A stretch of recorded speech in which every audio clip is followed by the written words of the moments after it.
Today is Songkran, Thai New Year. So Happy New Year. And I think in some other parts of Asian countries there are similar New Year celebrations going on, based on the solar calendar. The sun moving from Aries into Pisces, the astrological significance of that, some people out there will probably understand about far more than me. But it is the traditional New Year in this part of the world, although for many years now most countries have brought their calendar year into alignment with the rest of the world.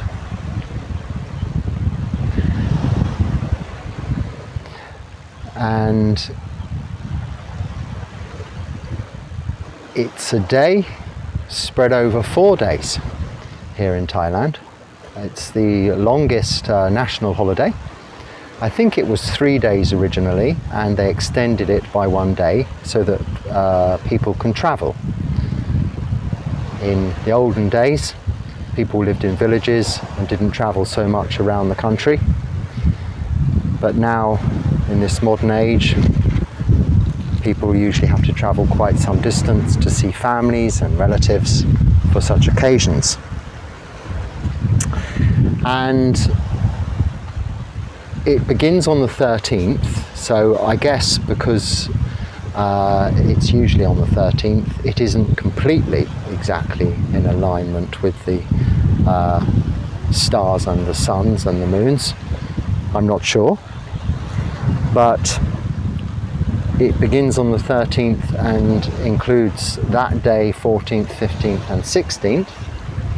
The 14th, tomorrow, is, I think, what is known here as is Family Day, celebrated as a day for families, and is the most, I think, significant day in Songkran. Now, forgive me for my real lack of actual knowledge on this matter. It isn't really part of my world, even in my own country. I don't get too involved with these kind of celebrations like Christmas and Easter and New Year, other than out of respect for other people and their understanding, traditions and beliefs. So this is new to me, but it's also very interesting. It is also very lovely and very beautiful. On Arms Round this morning, there were quite a few more people out because the families have got together, and you can see in the little village houses where one little old lady or little old man or couple would come out with their rice in the morning. They're now today joined by their sons, daughters, grandsons, granddaughters, and the families have grown seemingly overnight. So it's a beautiful and lovely thing to see. They're coming together for their family occasion tomorrow, the 14th. And in the sala here at the temple, here at the monastery, where we return to eat our meal, the usual faces came. I'm starting to get used to the people that come each and every day to the temple to offer dana, to offer our food and any other requisites necessary for the working of the monastery, and receive their blessing. And this is part of monastic life. It's part of lay life here in a Buddhist country. Today, as it is the beginning of this special occasion, there were likewise more people in the sala making these offerings, delicious offerings, of food, and I think I counted 60 faces, and a nice number, not a crowd, and feels very much now like a family to me.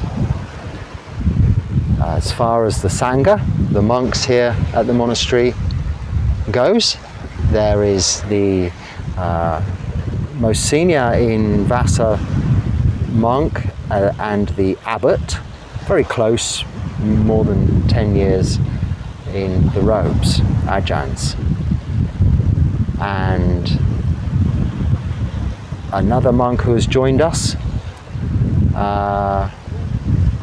close to their seniority, the one who joined us a while back, then myself, then the new monk, the newly ordained Bhikkhu, and our Samanera. 1, 2, 3, 4. So 6 in total. Yes. And the people graciously offer the food, and it's a very close-knit community. So for me, living in community, as in terms of my accommodation, living here in the monastery, is a relatively new experience. A small community like this.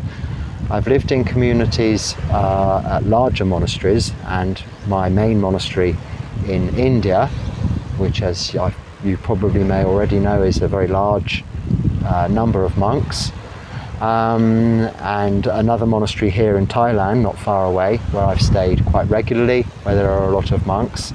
This is quite different, quite a small number, and it's more closely related to my practice outside of those monasteries, where I've been on tudong, walking around India alone, finding places to stay and managing to try to get hold of my own food, sustenance, and maintain an existence that way for quite some time there. This is much more supportive of my needs in that respect, although we don't need so much. So the people come, they offer the food here in the morning, and then after the meal time, after we've cleaned our bowls and the lay people have eaten, because it is Songkran, they come then to wash the Buddha and wash the monks. So this is a tradition here. There is lots of water involved in this Songkran festival. Outside of the monastery, those festivities I'm not a part of. I don't know what goes on there, and we're very much secluded from that here within the grounds of this monastery and this environment, supportive for the practice of the Dharma, of the Buddha's teachings, of Sila, Samadhi, Panya for the monks and lay people staying. But they came then to offer us books, which I gather must be a traditional thing, and then wash our hands. Now, firstly, they washed the Buddha. In fact, they washed some relics from the founder of this monastery. I think that's what they were doing. And I'll just remind you, if you've not watched these videos before, the reason I'm so vague about everything is because I don't speak Thai, and this is a non-English speaking monastery. The only language here is Thai, and they are occasionally, today one of the monks, his brother was here. He speaks some English very well, and he comes to sort out necessary conversations that I need to have, or not that I need to have, that need to be that need to take place. So we had a conversation about an upcoming visit I have to have a checkup with my regards to my eyes, and also the next thing we have to do with regards to visas. So very quick, short, done and dealt with conversation. Other than that, apart from you, I don't speak to anyone. and my mother from time to time. As regularly as I can, I try to call my mother once a week. So then after they've done this hand washing beautiful ceremony, jasmine water, they pour it on your hands, and on this occasion it starts with the lay people, the nuns, the mei-chis first, then the lady lay people, then the men lay people, and that like that. And there's quite a few, so it's 50 or 60 people had to come and pour water on our hands, and it's very beautifully done. So I enjoyed that. And after that, this is the end of Songkran really for me today. And they go on then to enjoy these festivities throughout the country, which are very big and very, if you look at this up on YouTube, you'll see all what's going on. Even on the news in the UK, I remember seeing it on the 9 o'clock news in those days when I used to watch such things.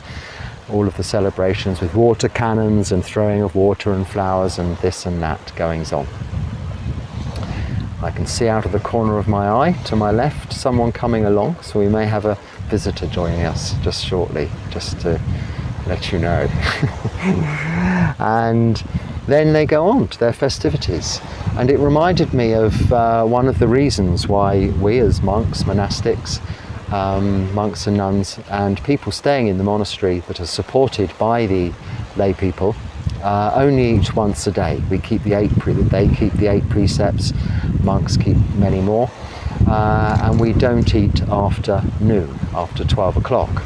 And we do that in order that the Buddha brought this into play, as all of the rules in the Vinaya came as a result of ironing out little issues as the newly created Sangha established itself.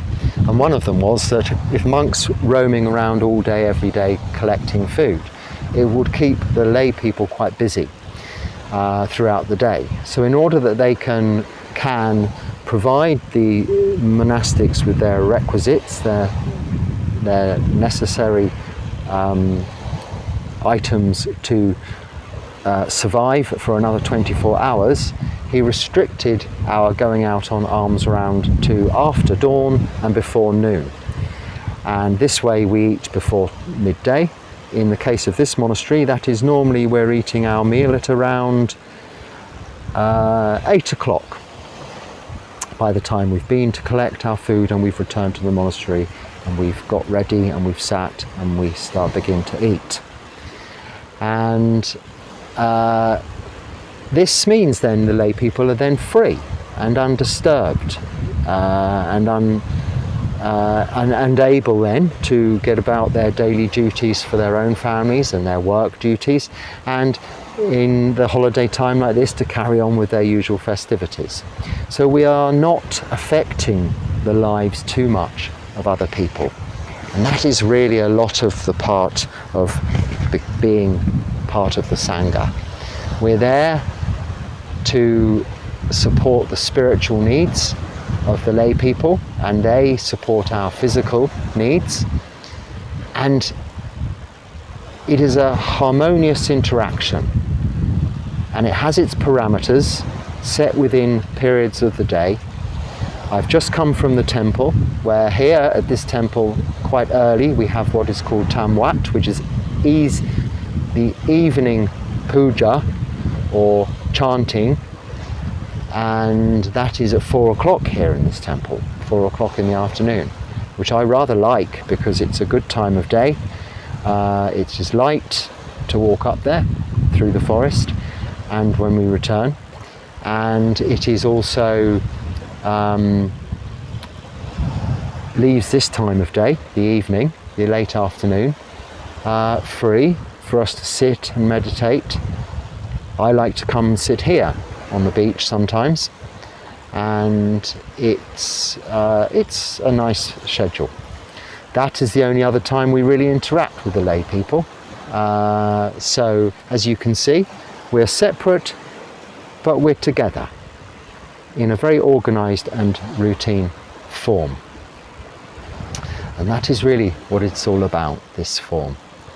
And monasticism is different in that we're dedicated as monks to the practice. And what is the practice? It's the practice of purifying our minds. And that is the same for lay people. They purify their minds in many ways by keeping the precepts, 5 precepts, of no killing, stealing, sexual misconduct, lying, or taking of intoxicants.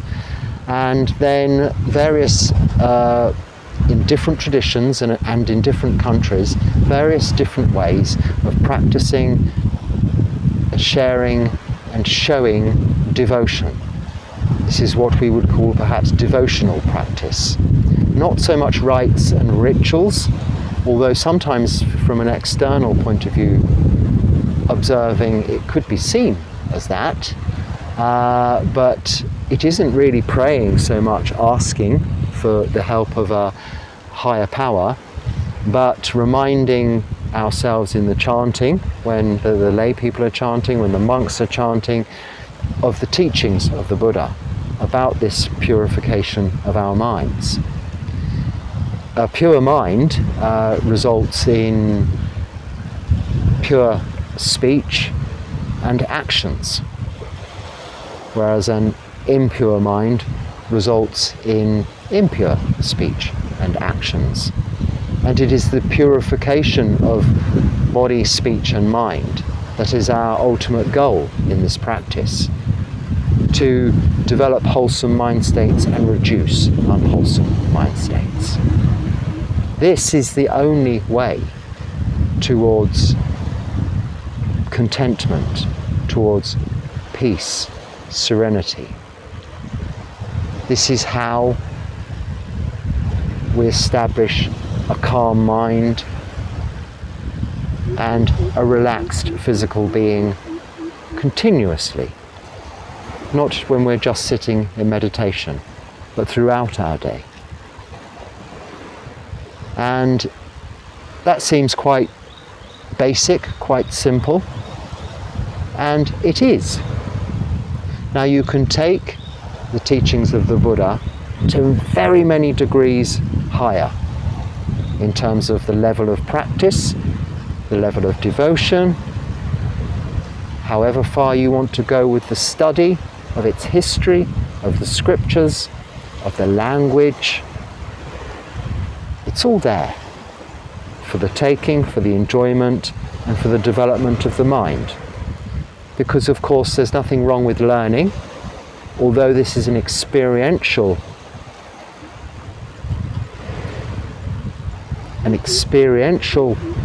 practice rather than theoretical practice. There's nothing wrong with the theoretical side, because of course you are exercising those valuable, as Inspector Poirot used to say, little grey cells, I think. By exercising those, similarly to how we practice samadhi in meditation to focus our mind, you can also do through intellectual study. Not in quite the same way, because that tends to lead on to expansive thought, to papancha, to discursive thought, to questioning, to seeking answers. And that wormhole, rabbit hole, whatever it's called, of connecting subjects that one can so often get trapped in when you're looking for answers. It is sometimes just easier to sit and wait for answers to come along, because they will. They do. Actually, that is nature. They have to. If you don't know what to do nothing. If in doubt, do nout, because the answer will come along. And sometimes we have questions. Think about the question before you ask. Often you already know the answer.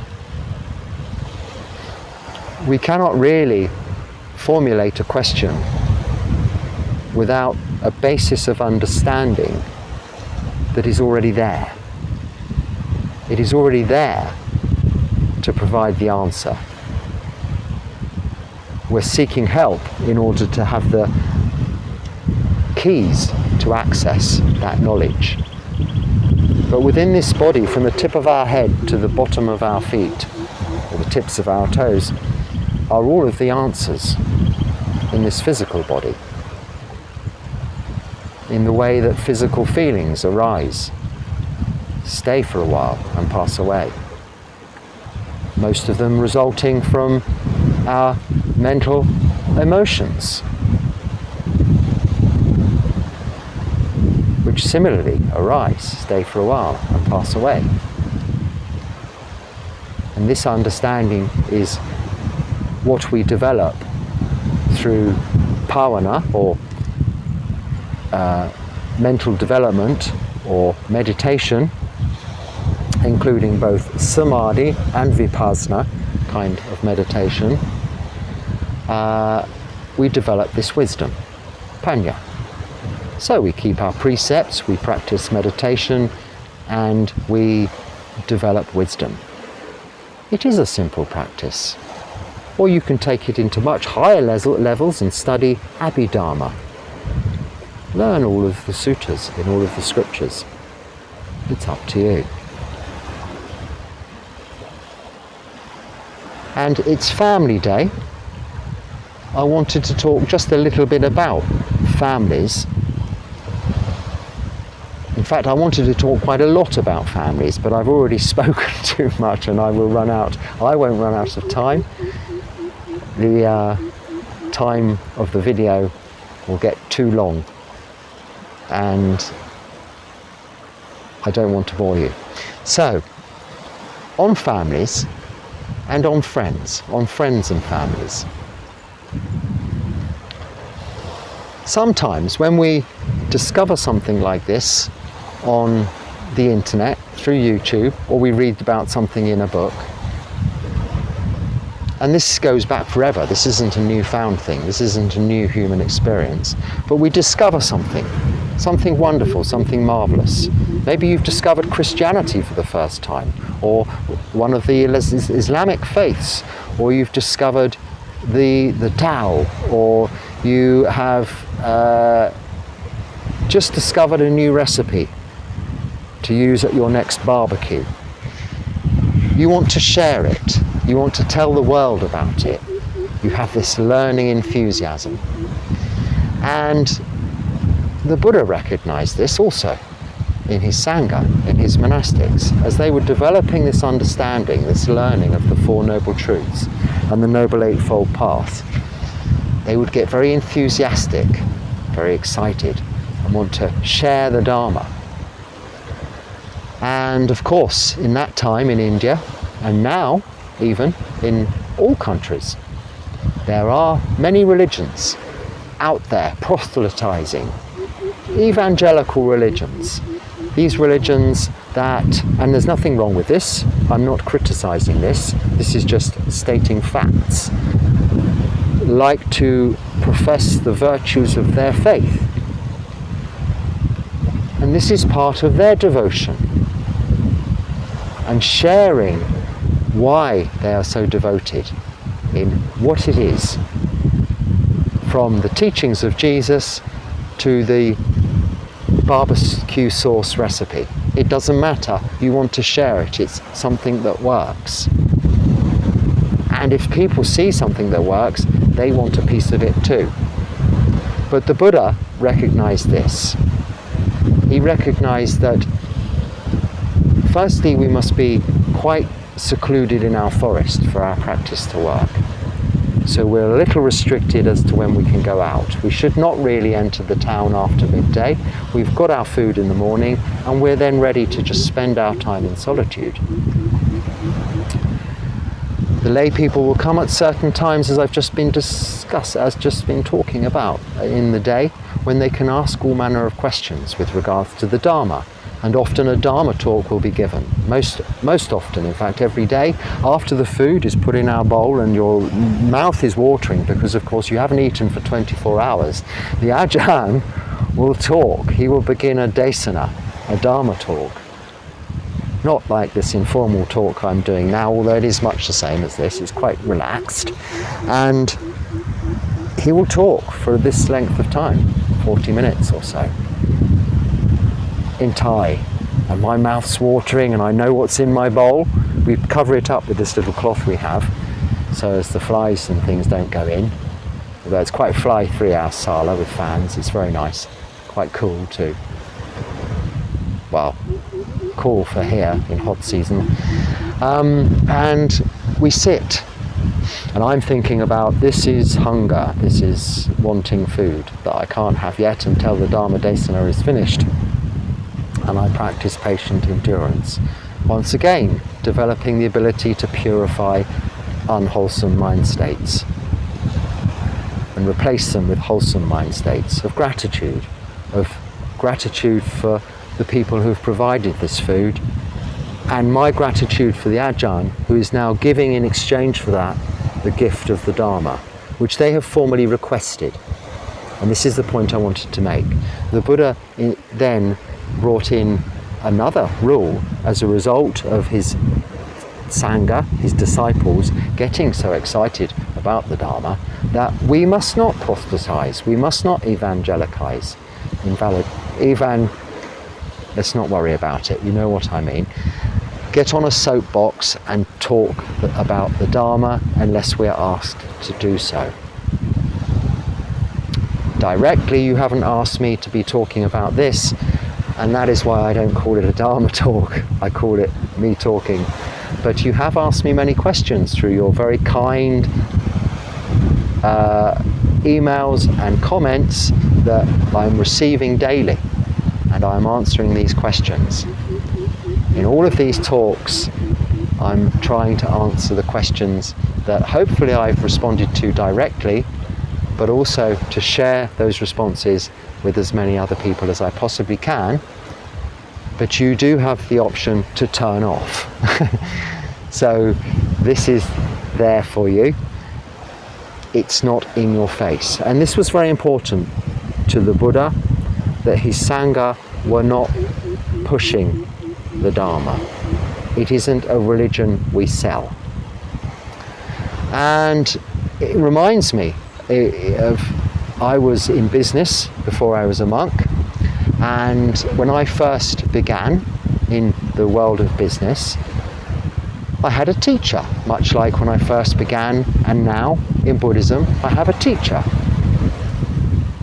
Upacharya, it's called, your preceptor, someone who's responsible for you, and you're also, in exchange for that, responsible for some of their needs, but they teach you, they're responsible for teaching you the Dharma. I had a teacher in my first job, learning the business I'd gone into, which was selling houses firstly, and he was like my guru of estate agents, if you like, and he taught me everything I knew about selling houses. I respected him, and he must have respected me to share his immense knowledge of the subject and skills with me. And it was a very similar, albeit commercial, contract arrangement that we had that is here.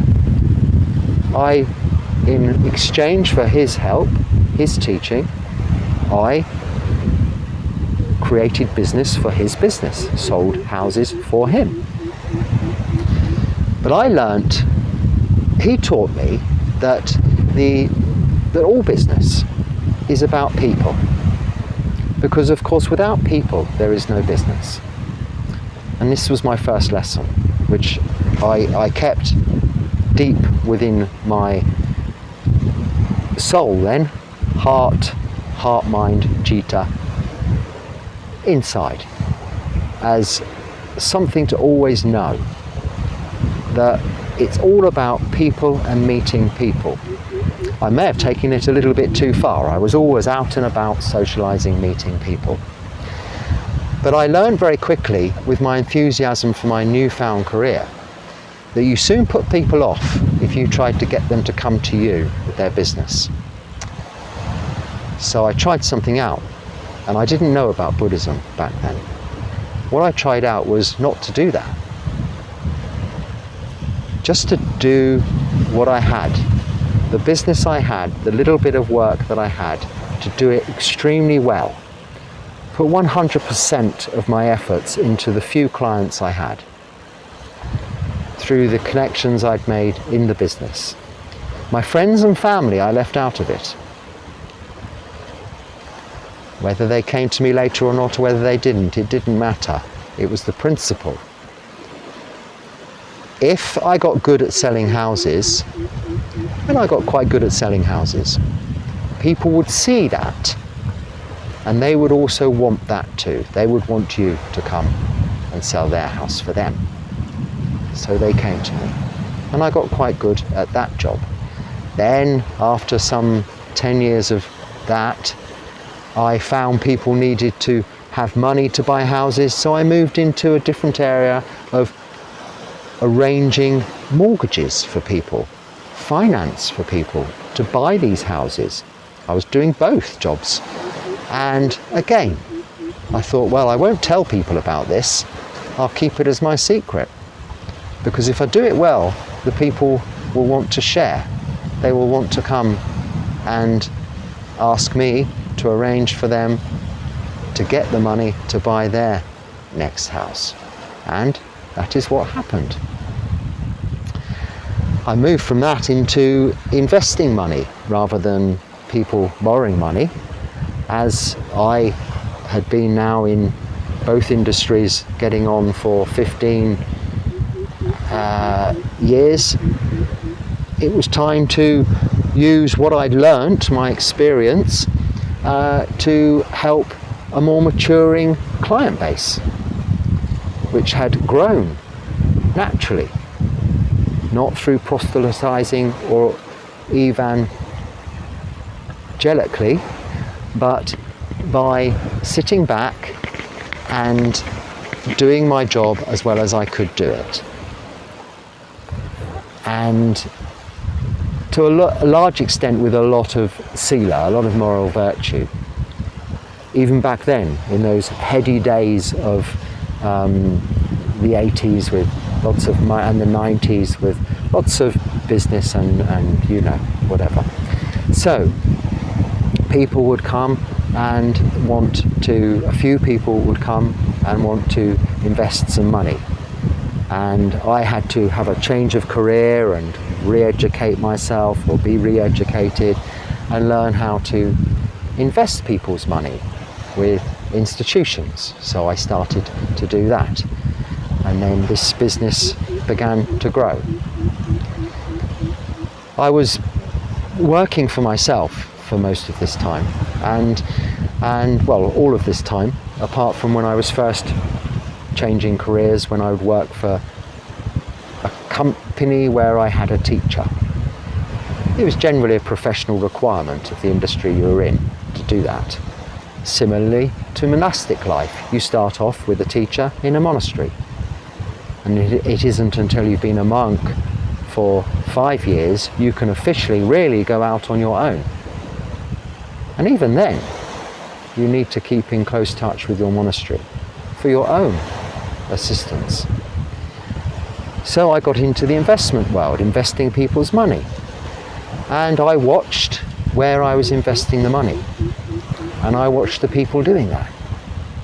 The stockbrokers, the floor traders, as we called them back then, the people actually passing the bits of paper to each other, transacting the sale of shares in companies for money, and money for money, and all this kind of financial stuff.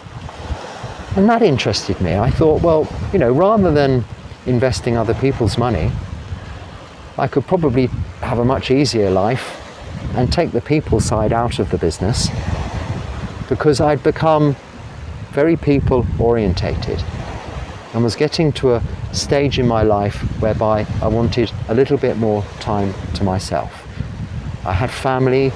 I'd gone through this time of family growing up, and I'd been married, and I wanted to have some more flexibility and was beginning to look more inwardly rather than outwardly.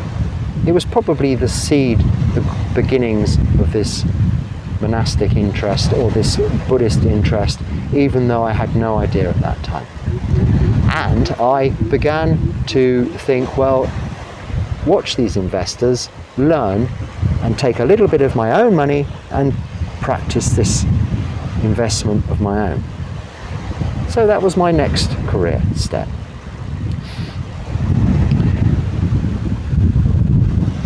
I was then, like monks do now, once they have established themselves in the practice, able to go alone, benefiting from what I'd learnt. I'd learned that firstly I had to do things ethically, and I had to do things with concentration and focus, and I had to have wisdom, knowledge, in order to do those things successfully. So it's very similar to Sila, Samadhi, Panya, precepts, meditation and mental development, very similar. But of course the underlying goal there for me was to make money, to survive. Once of course I found that that was also a red herring, a false belief of mine that I required more and more money, and this idea was only really stimulated by the root defilements of greed, not so much hatred, but greed and delusion, not understanding that however much money you have, you still get old, sick, and die. Not understanding that fuels greed. With the full comprehension and understanding and knowledge of aging, sickness, and death comes to us all, greed is reduced considerably. Just that understanding, just that. And this came to me as I was able to work alone and spend a little bit more time doing some other things. Rather than talking and socializing to build that valuable, as my business guru had shown me, client base, I was able to let them be. They were happy and content, and to this day those that are still alive still are. I often get reports back from my mother, oh, you know, such and such a place, she said, they asked after you. Can't believe you're a monk now, you know. And I was able to focus on, start bringing my focus inwardly towards the development of wholesome mind states. And this I found through reading, through educating myself, through looking at different religions. But really what made the big difference was when I moved into meditation. But then the same thing can happen, of course. We want to tell everybody about it, don't we? Fortunately, I was brought up. I began Buddhism in a Theravada Thai Forest Monastery, albeit in England, a Watpa, so it means forest monastery, Chittaviveka, which is an Ajahn Chah Thai Forest Monastery, the first one that was established in my own country, in the county where I was born, in Sussex, England. And they are of this tradition, and I learned early on that it is not a evangelical philosophy, something we push.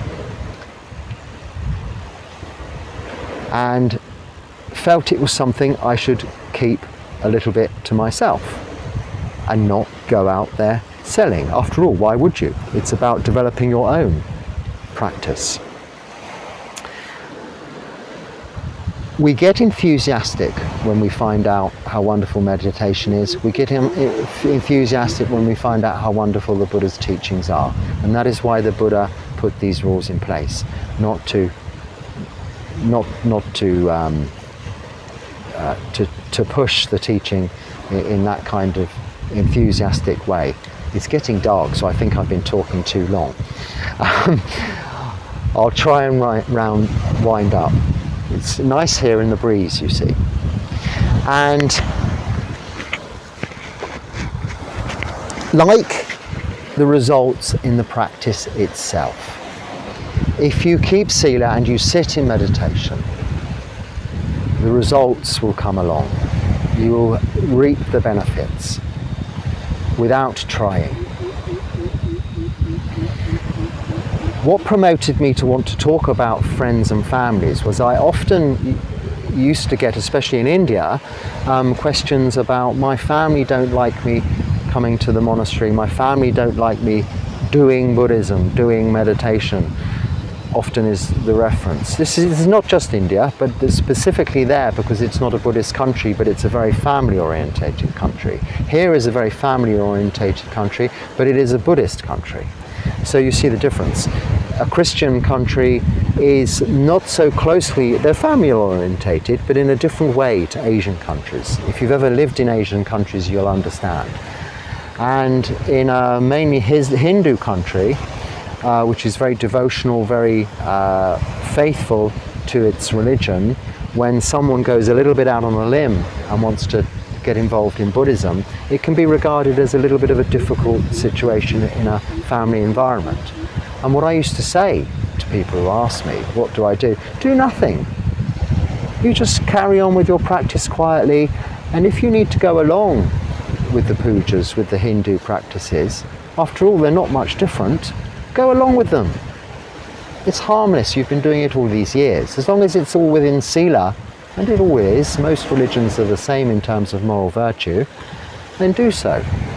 When I was in England in July, I went to my local church in my mother's village, a Christian church, and I went through the ceremonies. I stood, well, not so much at the back, there was very few people there, but I know the people there. I go to other churches, other religions, temples, out of respect for other people's faith, their devotion, and out of just good manners, courtesy, to pay homage to them for what they're doing. Not necessarily worship their gods or pray to their gods, but it does no harm. And I don't go and say, oh, I'm a Buddhist monk. Obviously they know I'm a Buddhist monk, it was evident, and they come and ask me questions.